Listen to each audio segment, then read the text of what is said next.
A brand new season of the Barclays Women's Championship is almost upon us. 11 teams to look ahead to.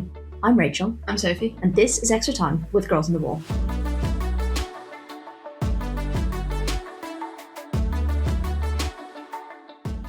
Okay, welcome to part one of our championship deep dive, I want to call it. Want to give you a little bit of a review of what happened last season, a preview of what's to come this season. We had the luxury of being up at St. George's Park a few weeks back and having 44 players to talk to or something like that. A lot of players to talk to. And we did get to chat to them for this podcast. Now, because there's so many teams and there was so many players, we have split it into two. So this is part one. I initially thought maybe we'd do it alphabetically. And actually, I'm just doing it the order that the players came in, which started out alphabetically and I think kind of maybe didn't stay alphabetical, but we'll get through it. You were great, actually, because, as I said, we had 4 players from each team to talk to. And I just said to Sophie, we may as well just stick to the same person doing the chats for the pod. Those 5 minutes with each player. So it was very good for you. You were very good. 22 players later, my brain was mush. I'd forgotten who I was, where I was, and what I was doing. So it was very good. And I did do stuff. We also then had another 2 players to work with, and I did some of the fun content with. So that will also be coming out. But yes, this episode first, we're going to do the second episode later in the week. So keep your eyes and ears peeled for that one. But let's start with B, Birmingham. First team to look at. A team you really thought might win it last season, but ended up in 5th place on 36 points, really not very far from the top, but also one of those 5 horses in that 5-horse race for a long time. In my defence, I was not predicting a 5-horse race like the one we had last season in the championship. So I think Birmingham last year, their problem came because they got off to a really rough start.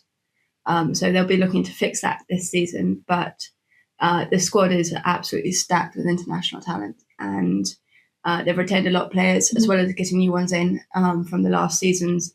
They're building something there. They've got an exciting project.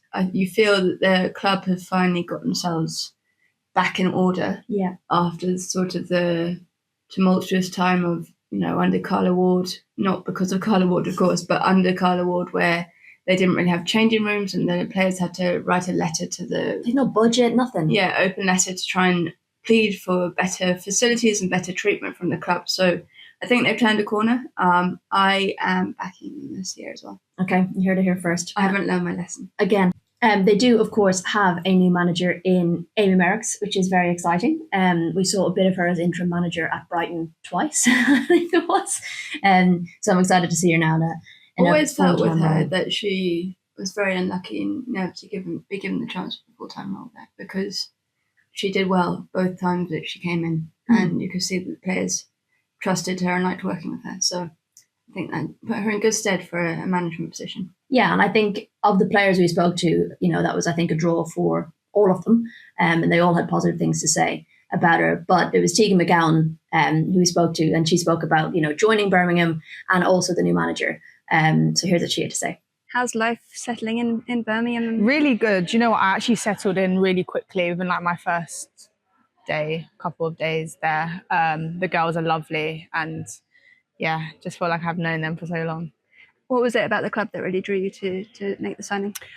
I think it's not just the football side, but the owners. We have really, really good backing. They want us to do well, and the manager, I've heard so much good things about her, and even working with her for 2 weeks, she's sick. And you're back in training now. How has that been after the break? Because you get all the testing, I guess. Yeah, it's tough. We have a tough preseason at Birmingham because we want to do things this season. So it has been very, very hard on the body, a lot of testing, but we're getting back into more football stuff and more games, more preseason games, so it's good. So not the only new signing, there's quite a few new signings coming into Birmingham that you're excited to see. Talk to me, who are you looking forward to see? Well, I think Simone McGill was one that I was waiting for a long time to see where she ended up, because she obviously announced that she was leaving Aston Villa at the end of their contract. And there was a good maybe 8-week period where it's quite quiet about where she was going. But I think she brings an awful lot of experience to the club. to the environment, and can sort of be that leader that Amy Merricks will need going forward into the season. There are quite a few of them already there in terms of like Christy Murray, who's the captain, Louise Quinn, of course, her experience speaks for itself. Lily Agg, people like that. There's a lot of experience in there that are bringing the young players together. So I think that's going to be absolutely crucial. Another young player, Ava Baker, who has come from Leicester. And, what I like is when we chat to these younger players and you can see how they're getting used to media and like, the kind of questions they're going to be asked, and they learn to speak really well, which is great. You can see that, especially with the championship, some of the younger players you spoke to. I think it really struck home with Ava when we were talking to Ava as well. This is a really smart move for her. She broke out at Leicester, came through the ranks, but spent a lot of last season on the bench, and I think struggling for game time, and trying to find a mark for herself. And at her age, as she's trying to break into the England setups, she wants game time, and going to Birmingham where she knows she'll get minutes, she can develop under a coach that she already knows from the England setup as well, because Amy Merricks was obviously in that environment, and kind of that, having that opportunity to get minutes is absolutely crucial at her age. Well, here's what she had to say about her move to Birmingham. Behind that decision of coming to Birmingham, what were the reasons that you signed for the club? I think for me it was time for a new challenge. Obviously, being young still, I know that game time is a priority, and hopefully coming to Birmingham, I thought was a good opportunity for me to do so with Amy and everyone else here. I thought it was a good challenge. It must be quite a brave thing to do, because you've been at Leicester for a little while, and it's where you sort of came through and kind of, I guess, broke into that first team. So there must have been a lot that went into that decision. Yeah, 100%. Obviously, no decision in football is easy, as you can imagine. But like my time at Leicester, I loved it. But again, like it was my time for change, a new challenge, and here was the place. And I know Birmingham have huge ambitions in the Championship. They want to get to the WSL and win that title, and they're building for the last couple of seasons towards that. What do you think it is about this season that could add an extra push? I think the ambition within the team is very good, and obviously the girls know how much we want to be promoted and do well as a team, but also individually doing well for the team. I think it's important. But yeah, I think everyone's got the same determination, same excitement to go and prove what we came for. There's also, we have to touch on at Birmingham, Hope Powell. Another great move. And again, you were touching on how you feel like they're getting their stuff together now. They're being serious about it. They're playing at St Andrews. This is a really strong move as well for them as a club. So Hope came in last year as the technical director, but I think the reunion, as it were, of Amy Merricks and Hope Powell, who obviously worked together at Brighton, maybe in slightly different capacities. Amy was the assistant and Hope was the head coach, and now she's Hope is the head technical director, and Amy Merricks is the head coach. But I think having that relationship already formed is absolutely crucial to helping the club run really well, because they know each other inside out in terms of the environment that they want to produce at Birmingham and how they want to operate. So I think it's absolutely key. And having Hope there, she has so much experience developing young players through the ranks as well. And what a mentor for her to be to Amy Merricks as well.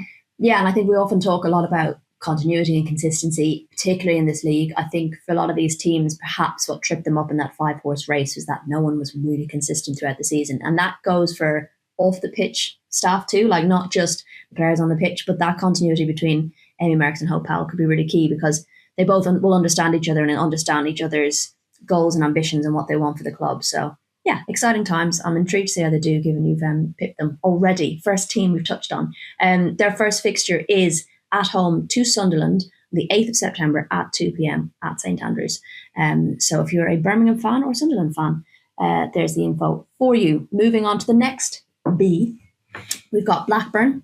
Last season's finish 6th place, also on 36 points. Manager Simon Parker.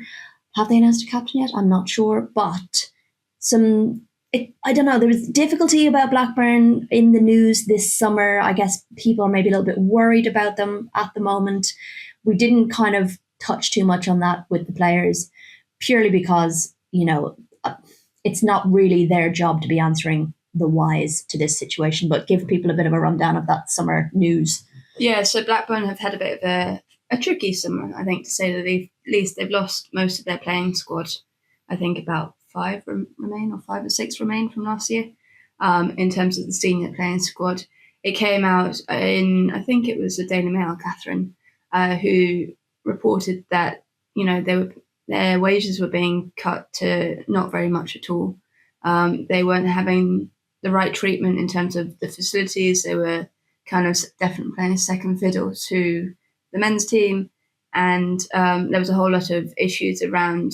They wanted them to go part-time again, I think, and earn a wage that doesn't really cover it. So I think it's a huge, a bit of a step backwards for the team. I think it's a big worry. It's always been a hub of women's football talent. You look at the like of Ella Toon coming through.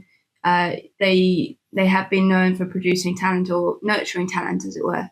And it's a big shame the club has, because of its ownership, I think, more than anything else, struggling to find its way. They seem to have an ownership who are wanting to pay a bit of lip service to the women's game rather than actually fully believing it. They want to look good, but at the cheapest possible. Doing the cheapest thing. So there's been a lot of tumult. They've kept the manager, obviously. Simon Parker's still there, but have lost a lot of players. And they're still, trying to amass a squad in what we're 10 days away from the season. Yes, we are recording this in advance, obviously. So, so things might change massively in the next week. They might get a whole string of new players. They have signed a few good ones. So Jemima Dahu from Manchester City, youngster, played there on loan last season and has come back full time. There's been a few from Lewis that have come up to Blackburn. Grace Rigler being one of them for sure. Ellie Hack, another one. So they have managed to get people through the door, but whether they have enough depth is the biggest worry. And then I guess, more experience is going to be key if you're bringing in some of those younger players that you've mentioned, and especially galvanizing a squad when it's a tricky time, because they know eyes are going to be on them, because people are going to be maybe keeping an eye on Blackburn for the wrong reasons, if you know what I mean. And they didn't do too badly last season, 6th place. So it'll be interesting to see. As I said, we're recording this ahead of time, so by the time of this going out, they could have a whole new squad of players. But we also spoke to Georgia Walters about her journey into football, and about how she'd basically, if she could, she'd have no break of football. She'd just want to play football all the time. So another type of player that you want to have around the dressing room at this time. So here's what she had to say to herself. Talk to me about your journey as a footballer. How did you get into it, and how was your journey up to this level? Oh, how long you got? So I started playing football when I was 4, and I've just loved it ever since. So probably the same as everybody else. When I was a lot younger, there wasn't many girls' teams. So I played grassroots boys football up until the age of 13. That's when the cut-off happened. So then I was at Reading Academy under 16s, moved to the first team on my 16th birthday, which was quite cool. I've played in America, out on a scholarship out there. I came back. I'm trying to give you the short version here. And then, I moved up north. So I've been at Blackburn, I've been at Sheffield, I've been at Liverpool, and managed to get a few international caps along the way. So I've started from the bottom, and I've very gratefully made it to the top. So I've enjoyed it. It's been challenging, but I wouldn't have it any other way. And I guess all of those different experiences, whether it's been here or in America, they really develop you as a player and gives you, I guess, qualities on the pitch that you probably might not have if you just stayed in England all the time or whatever. Yeah, 100%. I think at every club you learn something different, whether it's different styles of play, coaches, the people around you, different cultures, and playing abroad or playing down south, playing up north, you take a little bit of everything where you go, and that's what makes you kind of who you are today. Any other business for Blackburn you want to touch on, or? No, I think it's just, they're going to have the first weekend off, so actually they've got a week extra than everyone else to get some players in. Brilliant. Get some more players through the door. I think that must be the priority for now, because I'm not sure, unless they're relying on youngsters and academy players, I'm not sure how else they're going to kind of survive a season of, while there's games are intermittent at times, it's still a whole season of football, and you're going to have to need some quality if you're going to stay up and stay above the drop zone. Yeah, absolutely. So of course, with there being 11 teams now, we do always have one team missing a weekend. So yes, luckily for them, they will be then coming back on the 15th of September at home to London City Lionesses in Ewood Park. So that is one for them to look forward to. That is one bonus for them. Like, they have confirmed that they're going to be playing at Ewood Park. And I imagine that came out of the criticism a little bit, because that was announced after that whole episode. So I think that is a positive. Yeah, exciting for the players as well.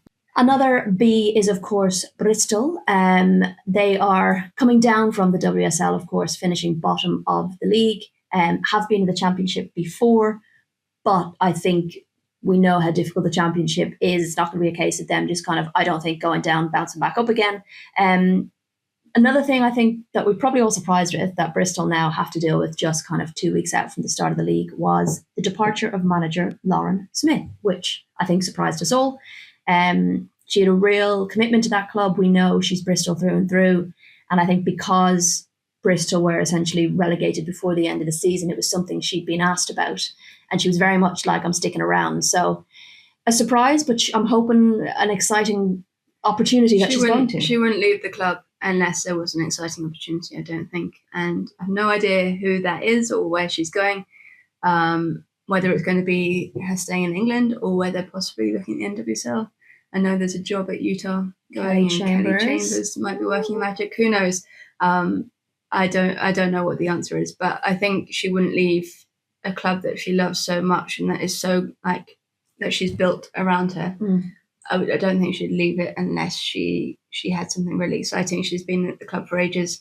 She had a couple of seasons maybe away as an assistant coach or something at Tottenham, but has been in and around the scenes at Bristol for a very, very long time, and loves the club, knows it all. It's been built. The squad has been built around her ideas, and she will be a big loss to them. I think the biggest thing as well is that it was only 14 days out from the season that it was announced that she was going. She was managing in pre-season, so I think that is a bit of a surprise, and it's going to be interesting to see how they respond to that. I think they've got Lauren Dykes in as like interim manager for now, or they go about hiring. She is another Bristol legend. I mean, yeah, if Bristol need legends, they're not short of them. And Bristol, like, she played at Bristol, she's been coaching at Bristol for a while now.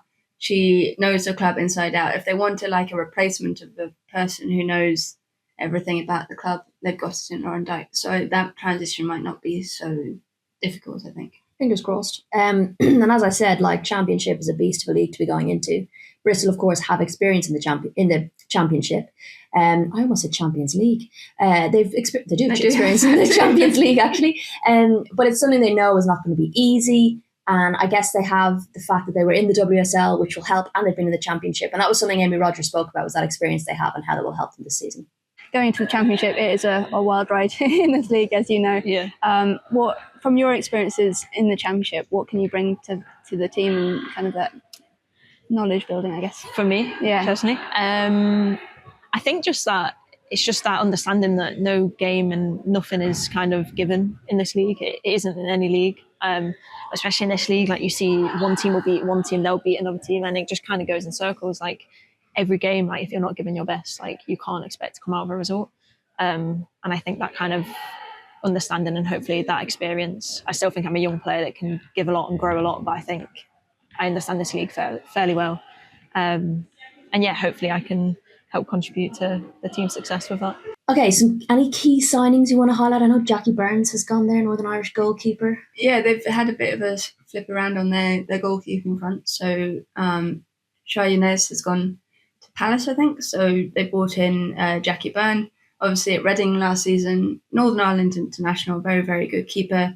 Was injured for quite a bit of the last 2 seasons. She had a bit of a nasty injury at Reading. But I think after everything that happened at Reading, and it was quite inevitable that she was going to be one of the players picked up by Championship clubs.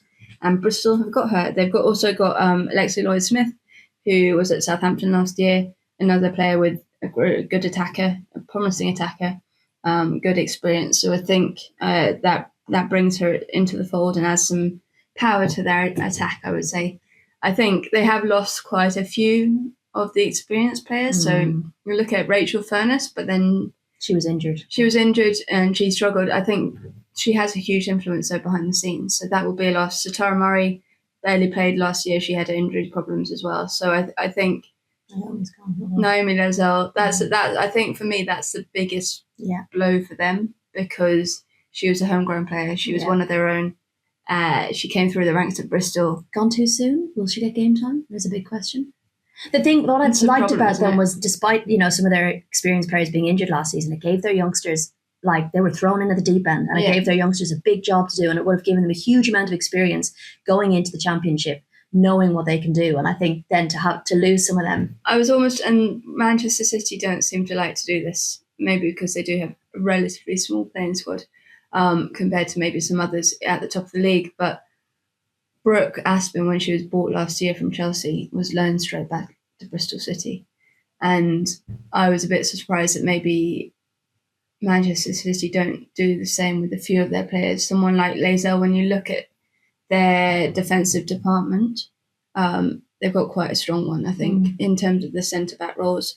But she is young. She is such a bright, promising talent coming through, and maybe she'll get some cup games and stuff, especially if City get through to the Champions League. Yeah, but you want them getting game time, don't you? And I can't help but think of the likes of Ruby Mace, who didn't get a lot of playing time when she went there. But yeah, I'm looking forward to it. Jackie Burns, especially, given goalkeepers were a position we spoke about a lot at Bristol last season. But I also think, we touched on this with some of the girls we chatted to, was the resilience they needed during last season, where they won 2 games during the whole season, and it was a difficult season for them, and how they all held together and came together, and I guess how that resilience that they've built from last season will stand to them going into the championship, and how they're going to need to rely on that a little bit. Here is what Emily Syme had to say about that.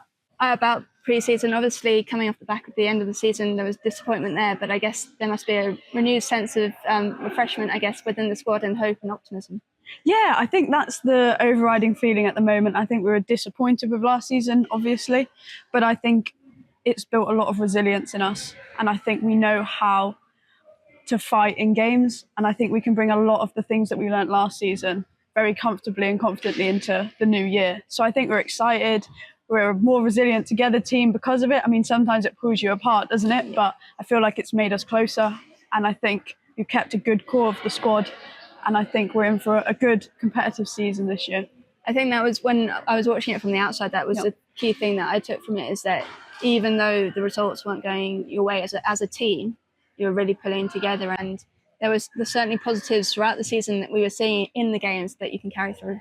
Yeah, definitely. I think we definitely got better throughout the season. I think, like you say, it's hard not to feel a bit deflated when you go through that every single week, and I think it was actually the team around that helped everyone get through the games and be like, right, we're going to go again this week, and we're going to fight for everyone, and we're going to see what happens, and we're going to do our best. And I feel like because the league's going to be so competitive this year in Championship, that's going to do us so good. And all the things we learned, I think, will carry very nicely into this year. I think the one thing I would say as well is that in both Amy and Emily, they're both, I forget how young they are still. Honestly, they talk like they're so experienced and been around the block. But we've seen them play for years and years, and you forget how young they actually are, but they've gained so much leadership qualities over the last year, so much experience in that WSL run. And I think it's going to stand them well, I think, Bristol, to have those kind of players in and around the place. They both love the club, it seems. So I think it's going to stand them well in that respect. Yeah. Well, I'm looking forward to seeing how they get on. Their first fixture is away to Southampton on the 8th of September, 2 p.m. at St. Mary's Stadium. I'm loving all these big stadia. I think so far, those 3 fixtures we've touched on in main stadium, which is brilliant. All right, Charlton, over to you. Last season's finish second, 45 points, 1 point behind the winners, which is sickening, because they were obviously keeping up with everyone for so long, and to come in second in a run like that, like you'd really rather come third or fourth, wouldn't you, just to be so close. Manager Karen Hills, of course, quite an exciting run for them last season, actually, and I feel like there's a real, I don't know what the word is, like a commitment or a maturity around the squad that was built last season, and a real confidence around what they're doing there. What have you made of them? I think they struggled. They did really well last season. They struggled maybe in the goal scoring department a little bit. So while they were winning games, it wasn't by big margins, and they sometimes did struggle. But I think every team also struggled. So at points, it was one of those leagues where anyone could beat anyone. So maybe that's a bit too harsh. They've lost a few players over the summer period. Kate Longworth has gone to Nottingham Forest. Ella Rutherford's left after a long time at the club, but she also had a bit of a problem with injury. There have been Frida Oisi has gone as well. So there's been a bit of a change around, but they have bought well. I think in LA Brazil, they have bought a player who has also had her problems with injury. She just want to get in game time. She just needs some game time, but she has that experience of being at Tottenham and Brighton and that kind of WSL experience, and she just needs a bit of love, I think, to be able to get her back on the pitch and fighting fit and able to play consistently. And then you've got someone like Mel Phillips from West Ham, another really promising. I remember watching her with the under-17s in May. She's another player, you forget how young she is. Yeah, and she maybe didn't have the same speedy trajectory, but she was at West Ham last season. She shone in parts, I think, but I think she's another one. When she came on loan to Charlton, I think, in the middle of last season, and she just needs a bit of love, a bit of game time, a bit of confidence put back into a game. So she's got everything about her. And then they've got some good ones from Sheffield. So Josie Hutton is one of them. Another youngster, from that we've seen for a long time. Yeah. Who looked for a long time like she was going to be the breakout star, and maybe it's faltered at times for her for different reasons, I think.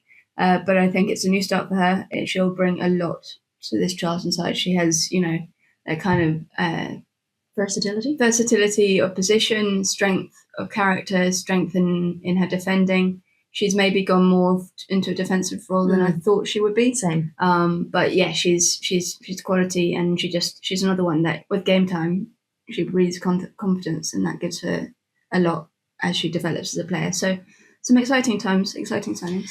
We spoke to Alicia Endell, obviously about new contract pre-season, but also like understanding that it's building. They're building something, and it's not like an overnight thing that happens. So here's what she had to say to Soph. How is pre-season? Because you're in the thick of it at the moment. Yeah, no, it's been pretty good getting all the new players in and stuff. Obviously, pre-season's quite hard and intense, but I think that's good considering like if you want to start the season firing. So it's been pretty decent. How is it like after last season? Obviously, you put everything into the kind of that promotion push, and I mean the league is madness anyway. So it just goes up and down every week. So I guess trying to recalibrate after that and reflect on what you did right, but also building into the new season. Yeah, no, I think coming into the new season, it's about building on what we done last year, but then also bringing the new players that we've got into like our culture and beliefs throughout the year. And yeah, I think that's the main thing. It's just about building because we've done so well. But just keep enjoying being around each other as well. I think that's another thing. Definitely. Which is a good thing. You just signed a new contract as well at the club. What is it about Charlton that's made you stay? I think it's about the environment, to be fair. I think keeping a core group, we've kept like a core group and then added some additions to the group. I think that's the main thing. I think we've got such like a family feel, I think, between everyone. And I think knowing that because we've done so well last year, that it's about progressing and keep building on that. So I think that's something that, when you have a project that you don't just want to leave the project, keep going like till you finish it. So hopefully we can. And another player we spoke to, which I enjoyed speaking to because I think, that goalkeeper position that we've talked about in the past and the importance of it, and we've looked at it a lot in the WSL and the importance of that role and how we're having goalkeepers with standout seasons that are almost, season defining for some clubs. And we're seeing that development coming down into the championship as well, and the importance of them being that extra player in defence. And that's something we spoke to Jess Gray about her time at the club, but also stepping up into the championship, what the difference has been and how that's developed her game. And it was nice to hear from her about that. Here's what she said. You've been in the club now almost 2 years, I think, Yep.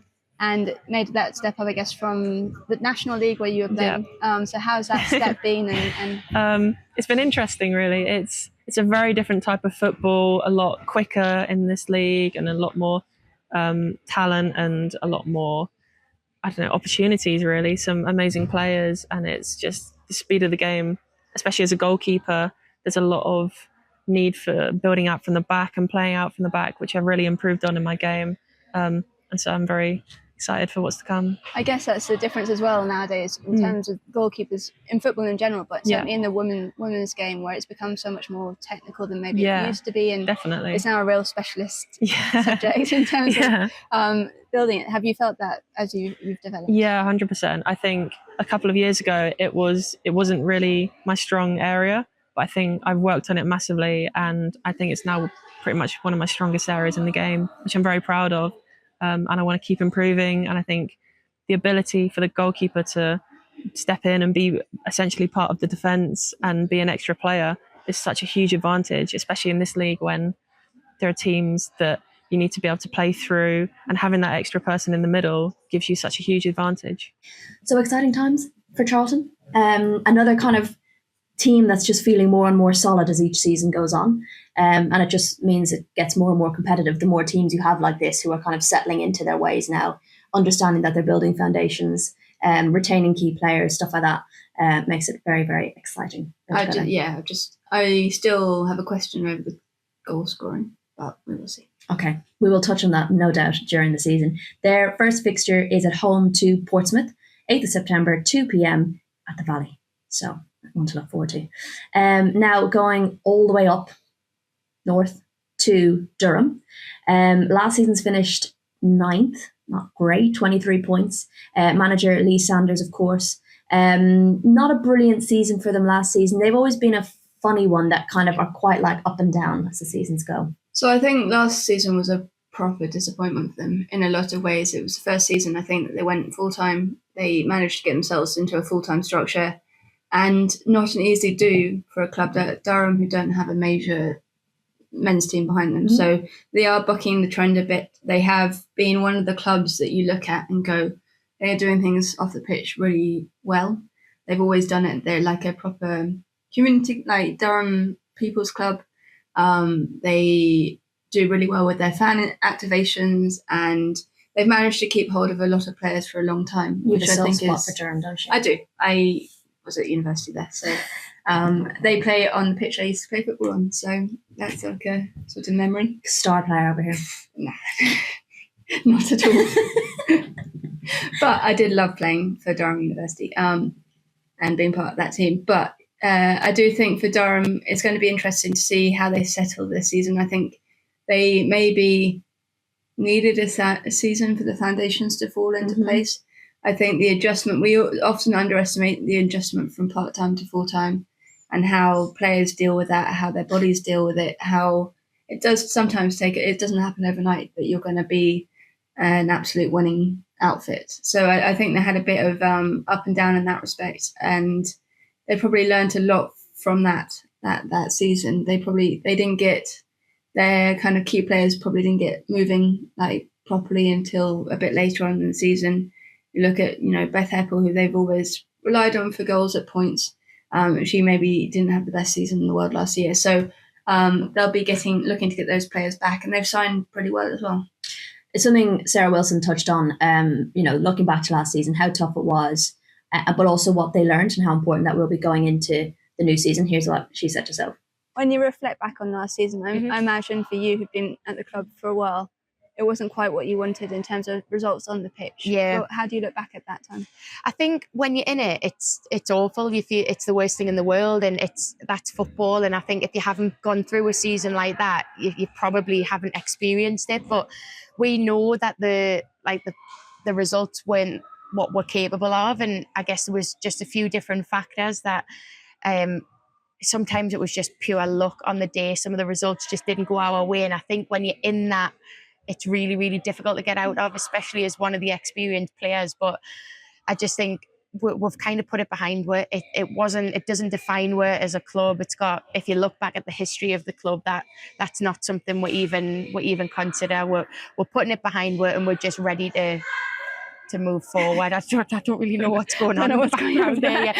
But sorry, I was just saying it's something that we're ready to kind of put behind where and just really, really look to build on, and we've already started doing that. So. And I think I don't know, success is probably never linear, right? And it's about putting foundations in place. And there was so much change last year, I guess, with going full-time and going into that sort of pro environment. So it's about building those foundations now for the next 5-10 years. Yeah, when you see it, you think we're going to go full-time, everything's going to be so smooth and everything's going to be amazing. But it was a completely new structure, new faces, new players, new staff, and it's just something that takes time. And when you're in the moment, you feel like you haven't really got the time, but we've got the experience now. We're kind of really building on it, and that's exactly what you say for the next 5-10 years, because we've got some unbelievable talent coming through. Like it's ridiculous. You see some of the players now.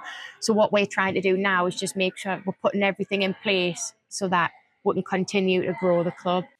There is no one better than Sarah as well. I love listening to her. You know, she's been the captain of the team for a long time. She has led by example. She committed. She signed for another contract this summer. She obviously loves the place and loves representing the club. And to have her in the room, you know, with the other players, with the new players coming in, I think there is no one better to kind of impart that kind of knowledge of the league and of the club. Absolutely. On other players, and hopefully bring up those around her. Talk to me about some of the key signings and where perhaps they're trying to address the goals situation. So they lost Amy Andrews to Newcastle, but have brought in Kylie Johns, who is a young striker, played at Watford last season, played at Oxford before that, absolutely tore it up in the goal department. Like she can score. If you want goals, she can score goals. I think the main thing for her is adjusting to new life. She's moved away from home, moved the other side of the quite country. A bit up to the country. So that's going to be like the main, like the settling in process is going to be, you know, key. But in terms of the numbers that she's produced in the past and what she showed with Watford last season as well, she can score goals and she can be that answer to their goal scoring issues. It's a new challenge for her, which is something she spoke about to Soph. You just signed it with Durham. What was behind that decision?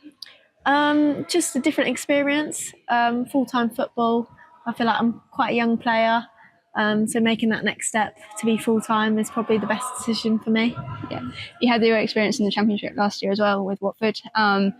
You've obviously had that career in the National League as well. How do you think those experiences have built you up to be prepared for the season? Yeah, so they've brought my confidence up massively, obviously scoring lots of goals.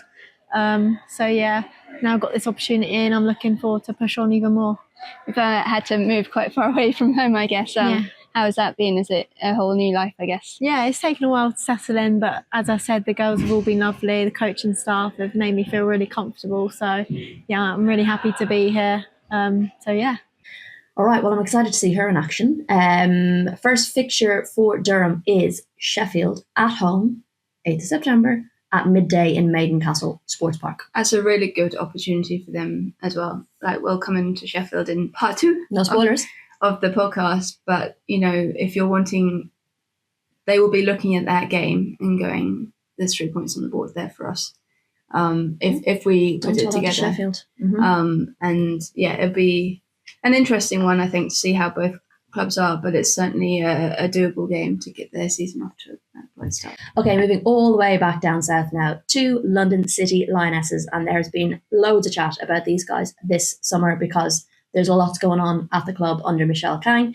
Last season they finished 8th, 25 points, so not a great season for them. They were a bit kind of all over the place, up and down at times, and of course had a new manager change, or an interim manager brought in during the season, which is another thing to contend with. They do have a permanent manager now in Jocelyn Pressure. Hopefully he doesn't feel it. And captain, of course, Kosovar Aslani. What a signing. I was very excited when I saw that. They're really meaning business, London City Lionesses. You were, of course, there. We'll get to it at their media day. But, you know, you can really feel like this is the start of something for them. It's an exciting time, a really exciting time for the club. And said I was down there, you know, last week, a few weeks ago, and you could really feel that excitement within the club. And it's this weird thing because it's all very new, and it's essentially a dream at the moment. Not a dream, like it's actually happening, but like in terms of like the training ground, it's basically an old sports pitch. We're that they're watching the dreaming, building yeah, blocks that they're planning and they're going through the motions of building it into a state-of-the-art facility that's going to have 10 pitches and all of the. So you sort of go there and you're being like, you can feel the energy in the place, but it is like the starting blocks and the foundations getting put in place at the moment.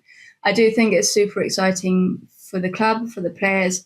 I think when you talk to all of them about what Michelle Kang has done for the place and for the environment and why it's brought in the players that she's brought in, they have an enormous respect for her. They have enormous excitement for working in a Michelle Kang project. And Kosvari Aslani talked a lot about how her values align with Michelle's, and that kind of working for someone or working in a club that's owned by someone who really, really cares about women's sport really comes through.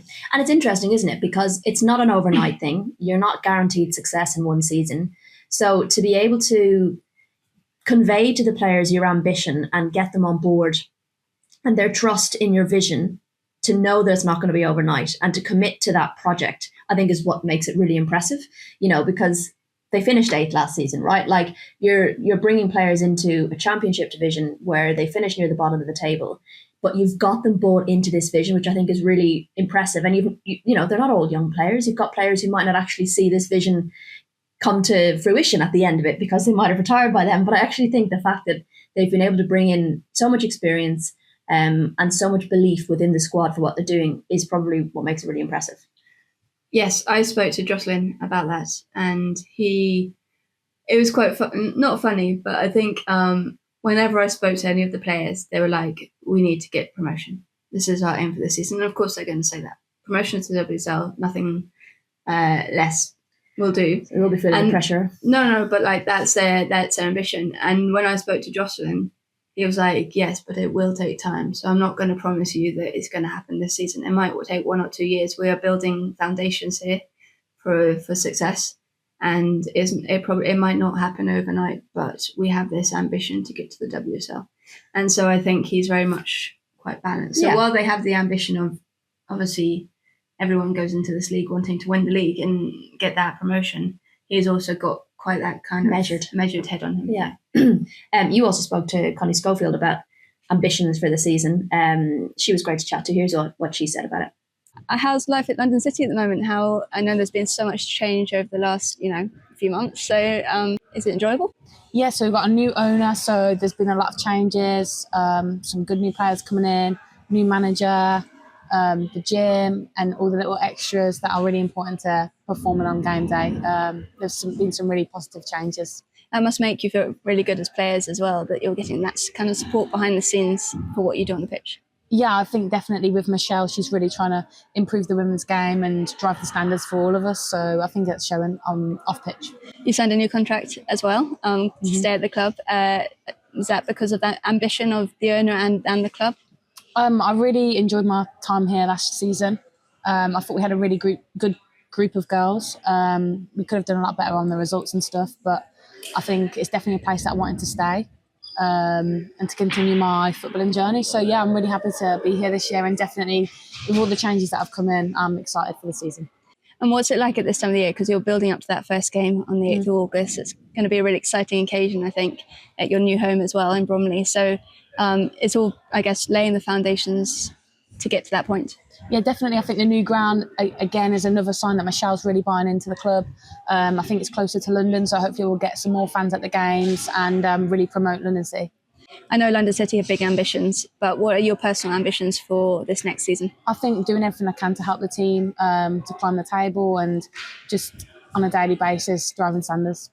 And as a club, in terms of, I know things don't always happen overnight, right? And it's about making sure you don't get too far ahead of yourselves. But I guess the ultimate goal is getting that title. Yeah, definitely. I think that's what we're all looking to achieve, and it's just important that we're doing that on a regular basis, on a daily basis. Also, right, so that wasn't the only media bit we did, because London City Lionesses did do a media day, and you got to speak to what? 3 players and manager. Yes. So something to look out for, because Sophie is writing an article for The Guardian. You had a lovely chat with Kosovo. You came home kind of glowing about it. You said she was brilliant to talk to. Who else did you talk to, and what were they saying about the season and their ambitions and their excitement? So as I said, I spoke to Jocelyn, who was really interesting, and then Taya Goldie as well, who is on loan from Arsenal, obviously come back from 2 ACLs, and looking kind of she's still super young, but looking to kind of reestablish herself, both in terms of, club level playing time, whether that means she eventually moves on for Arsenal or goes back and plays for them in the senior team. But this season, I think for her is all about, getting minutes under her belt, getting used to playing again, trusting her body again, and, getting back to that place where she feels really comfortable playing football. And I think that's been absent for a couple of years purely because of the injuries. And I also spoke to Megan Campbell, Irish international, obviously. We spoke about the club. She came in January last year. So she sort of came in, then all of the ownership stuff happened, and she's still there. So she's sort of seen, bridge the gap over from the previous championship side to the Michelle Kang championship side. So that's was quite an interesting insight. She also talked to me about Ireland as well and what it means to play for her country. So another thing to look forward to reading. I'm plugging articles that haven't been written yet, but I'm excited to read them. So lots to be... a hint, isn't it? Get moving, Sophie. Congrats. No, you've got time, don't worry. Lots to be looking forward to at London City Lionesses. Their first fixture is Newcastle at home, 8th of September, 2 p.m. at Hayes Lane. That is going to be I am actually truly gutted we can't be there. I know. I'm really, really gutted. Yeah. But when we are going on holiday, we thought that because we had the WSL date for the season, and we thought that the championship season would start the weekend before instead of the 2 weeks before. Got that one wrong. So yeah, unfortunately we're not going to be able to be there, but we will be watching. I'm very excited about it. For it all to kick off. We do, of course, have another half of the league to get through, which we're going to do in part 2, because we've already talked a lot so far, and there's lots of exciting things to be looking out for. Don't miss part 2. To avoid that, you can subscribe to our YouTube channel. You can subscribe wherever you listen to your podcast as well. Leave us a review if you want, or a thumbs up. We really appreciate it, because you don't want to miss the second episode of the Championship Chat. And until then, we'll see you very soon.